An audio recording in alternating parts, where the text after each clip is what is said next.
नमस्कार दोस्तों। कुदरत ने हमारी इस धरती को खूबसूरत बनाया है।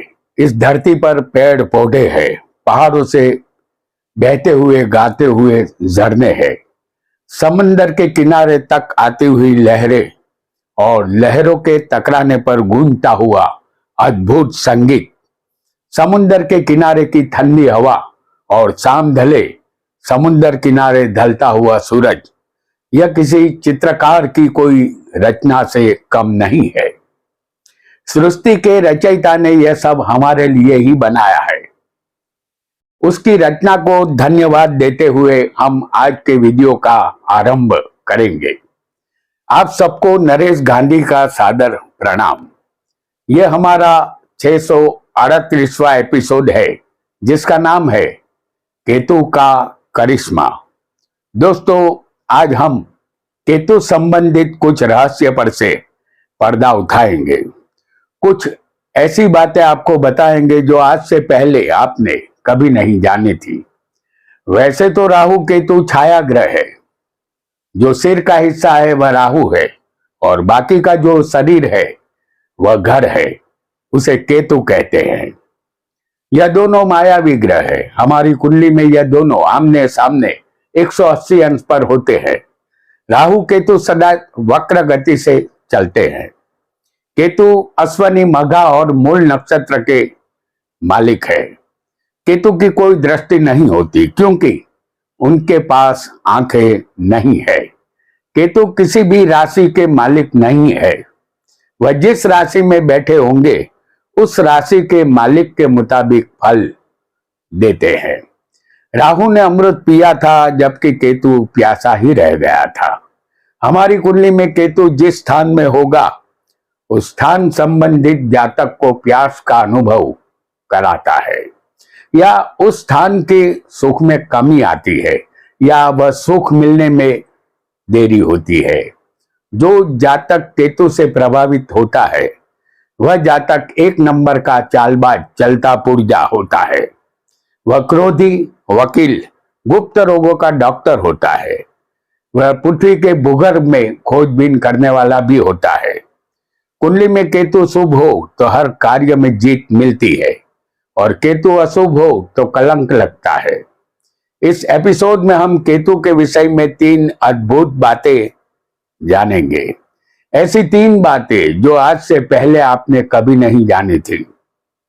नंबर 1, हमारे मन की गति किस तरफ है, यानी मानसिक गति। नंबर 2, हमारी शारीरिक गति यानी हमारे शरीर की गति किस तरफ है। और नंबर 3, आत्मा की गति यानी हमारे शरीर में मौजूद आत्मा की गति किस तरफ है। सबसे पहले हम ये 3 बातें जानेंगे। उसके बाद 12 स्थान में केतु किस चीज की प्यास देगा ये भी जानेंगे। तो आइए सबसे पहले जानते हैं केतु संबंधित 3 खास बातें जो अटल है। वीडियो को लाइक करें, शेयर करें और हमारे चैनल ज्योतिष का सफर को सब्सक्राइब करें। धन्यवाद। इस कुंडली में हमने कोई भी लग्न नहीं बताया है। आपका लग्न कोई भी हो सकता है। आपको जिस स्थान में हम केतु दिखाएंगे उसे याद रखना है। हमारे शरीर की 3 प्रकार की गति है। शरीर की गति, मन की गति और आत्मा की गति। हमारा शरीर किस तरफ जा रहा है यह केतु बता देता है। सबसे पहले शरीर की गति यानी लग्न हमारा शरीर है और हमारे पूर्व जन्म के कर्म भुगतने के लिए हमने यह शरीर धारण किया है। इस शरीर का उदाहरण कुंडली में पहला स्थान होता है जो हमारा शरीर है और जिसे हम लग्न कहते हैं। यह शरीर किस तरफ है, इसकी गति किस तरफ है। और शरीर, यहां एक बात समझ लीजिए कि शरीर सबको दिखाई देता है जिसे हमने धारण किया हुआ है। केतु को हम दिखाएंगे आपको 4थे स्थान में। लग्न यहां आपका कोई भी हो, केतु को हमने चौथे स्थान में दिखाया है। चौथा स्थान जमीन, मकान, वाहन, माता और हर तरह के सुख का है। केतु जिस स्थान में हो उस स्थान संबंधित प्यास देता है। जातक के शरीर की गति, लग्न हमारा शरीर है और शरीर से चौथे केतु बैठा है तो शरीर की गति भौतिक सुख सुविधा की तरफ रहती है। या जातक जमीन, मकान, वाहन और खासकर माता के सुख के लिए प्यास का अनुभव करता है। दूसरे सुख शायद जातक को मिल जाए, मगर माता का सुख मिलने में जातक को कमी महसूस होती है। माता इस दुनिया में हो तब भी वह अपनी माता का सुख हासिल नहीं कर पाता। कुल मिलाकर जातक के शरीर की गति भौतिक चीजों की तरफ रहती है। उसके शरीर की गति माता के प्रेम को पाने की तरफ भी होती है, लेकिन उसे माता का प्रेम हासिल नहीं होता। जब तक हमारा शरीर मोह माया के बंधन से मुक्त नहीं होता तो हमें मोक्ष कभी नहीं मिलेगा।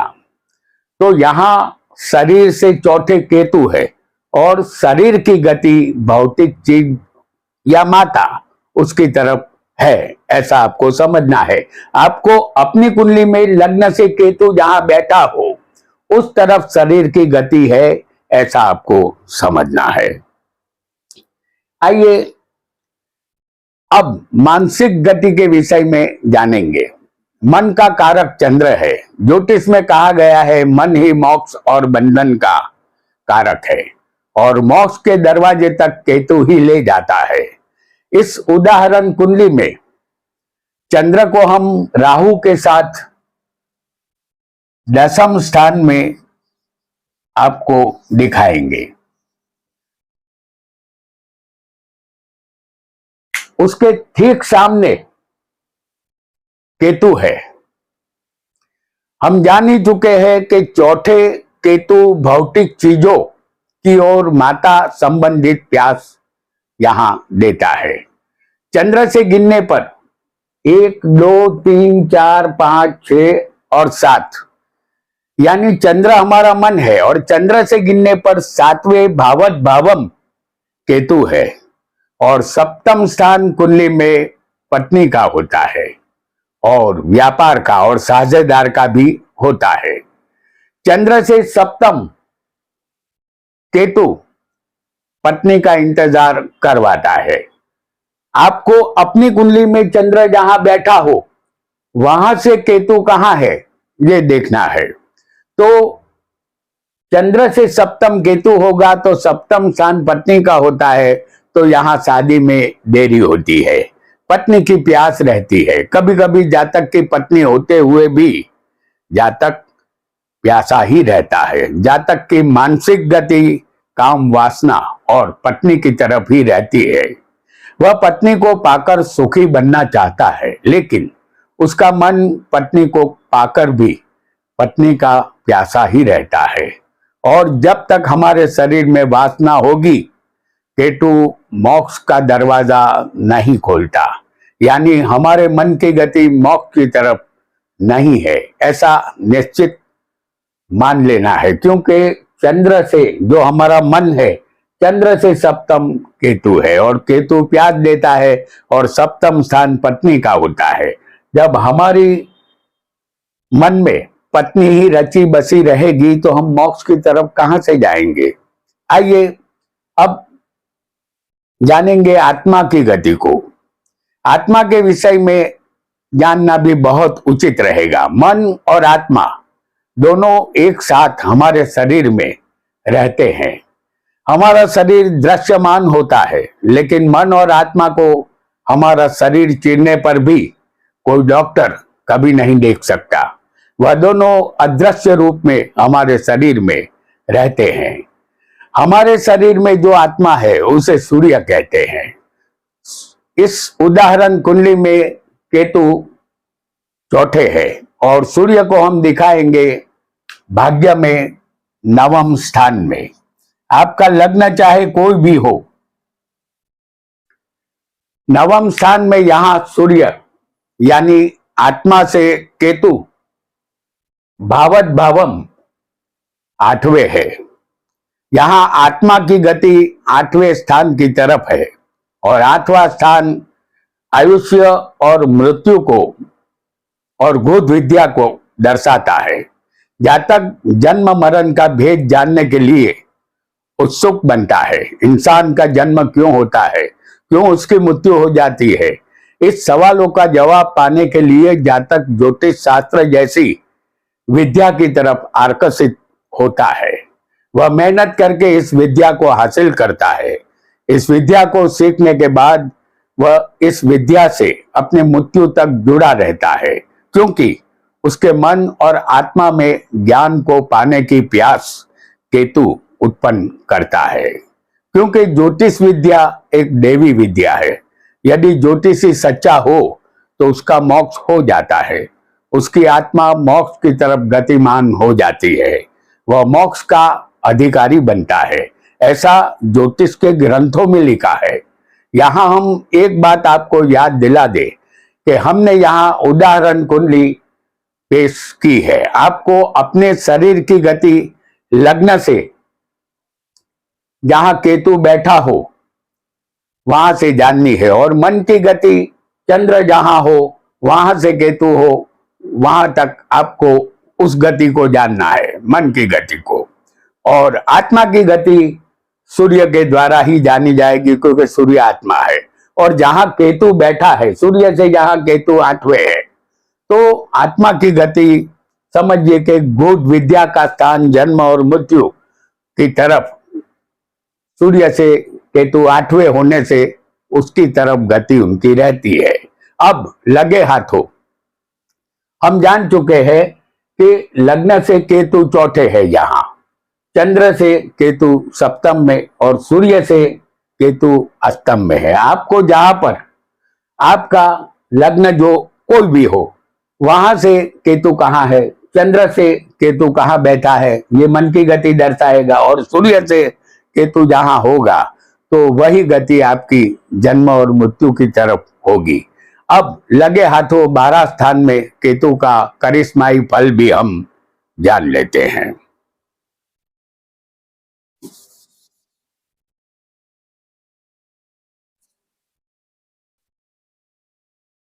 आपकी कुंडली में कोई भी लग्न हो, केतु पहले लग्न स्थान में होगा तो ये आपका शरीर है। आपका स्वभाव चंचल होगा, आप अपने व्यापार से धन कमाएंगे।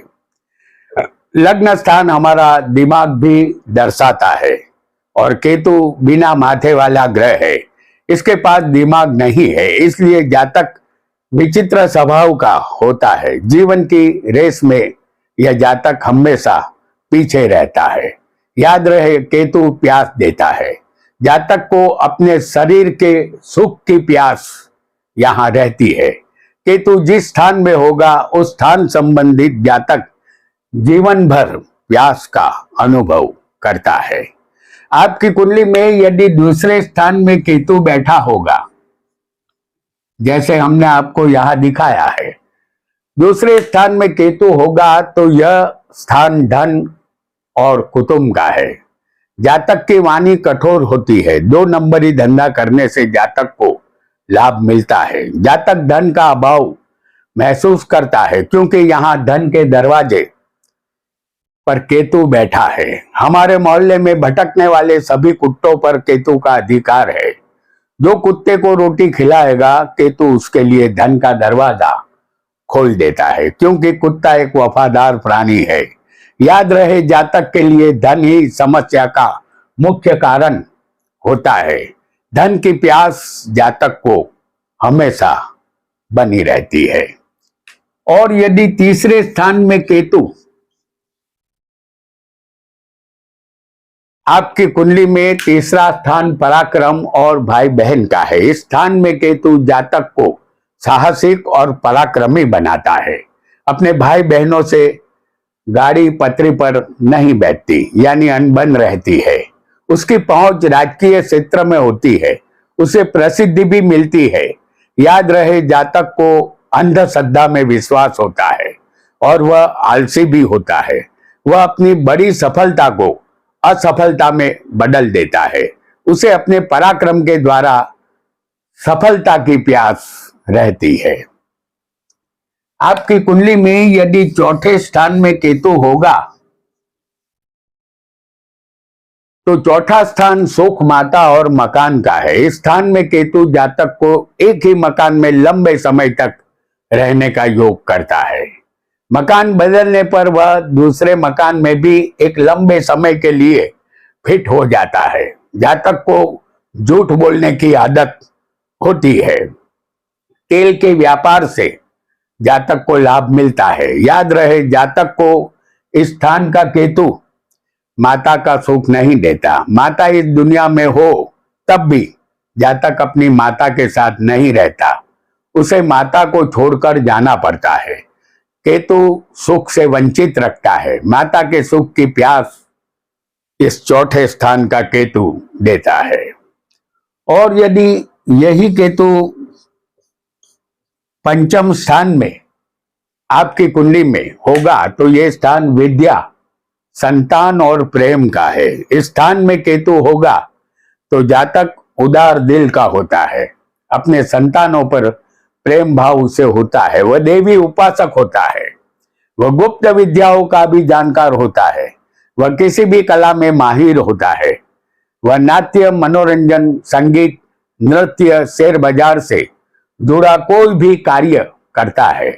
याद रहे, इस स्थान का केतु कभी कभी संतान के लिए इंतजार करवाता है। संतान या विद्या संबंधित प्यास इस स्थान का केतु देता है।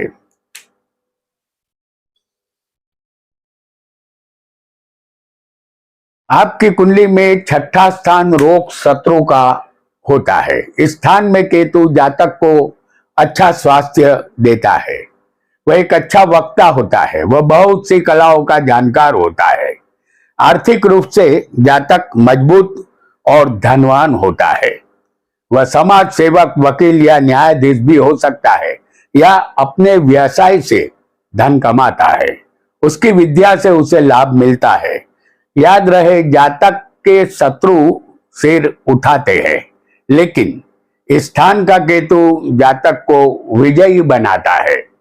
जातक को अपने मामा से खटपट रहती है और जातक कोई नौकरी करता है तो उसके सहकर्मियों से उसे असंतोष रहता है। यहाँ नौकरी संबंधित प्यास का जातक अनुभव करता है।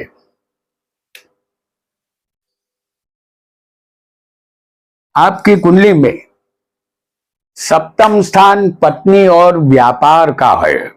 इस स्थान में केतु जीवन साथी का स्वास्थ्य अच्छा नहीं रखता। जातक का स्वभाव क्रोधी होता है। जातक गलत कार्य करता है। वह पापाचार में फंसा रहता है। साझेदारी में धंधा करने से जातक को यहाँ नुकसान होता है। याद रहे, जातक की शादी में विलंब होता है।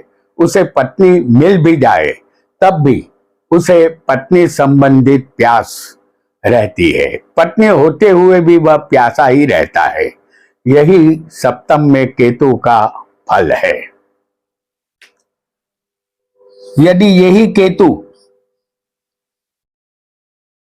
आपकी कुंडली में अष्टम स्थान में होगा तो यह स्थान आयुष्य, मृत्यु और बिना मेहनत के धन का है। इस स्थान में केतु जातक में आत्मविश्वास का अभाव दर्शाता है। उसे वाहनों से डर लगता है। उसके घुटनों में या जोड़ों में दर्द रहता है। ऐसा वायु रोग के कारण होता है।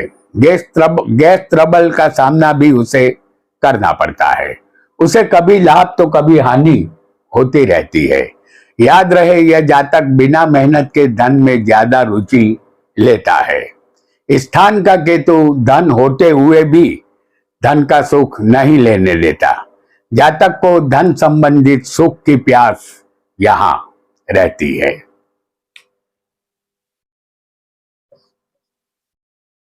आपकी कुंडली में 9वां स्थान धर्म और पिता का है।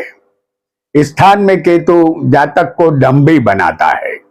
जातक धार्मिक होने का दिखावा करता है, जबकि वास्तव में वह धार्मिक नहीं होता। जीवन साथी काबिले दाद होता है। जीवन साथी को कम पैसे में घर चलाने की आदत होती है। अपने पिता से जातक की अनबन रहती है। स्थान का केतु भाग्य कब खुलेगा इसका इंतजार करता रहता है। याद रहे, जिस स्थान में केतु हो वहां प्रॉब्लम अवश्य होगा। जातक दूसरों का धन इस्तेमाल करके जीवन में आगे बढ़ने की योजना अवश्य बनाता है, लेकिन भाग्य में केतु होने से वह योजना धरी की धरी रह जाती है।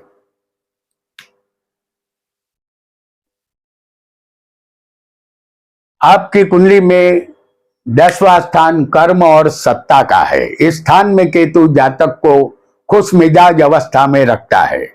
जातक शिल्प रचना का चाहक होता है और यात्रा प्रवास का शौकीन होता है। राजनीति से उसे लाभ मिलता है।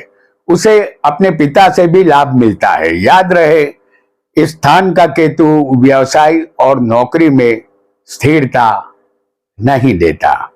व्यवसाय में इस स्थान का केतु उतार चढ़ाव लाता है और नौकरी में भी बदलाव लाता रहता है।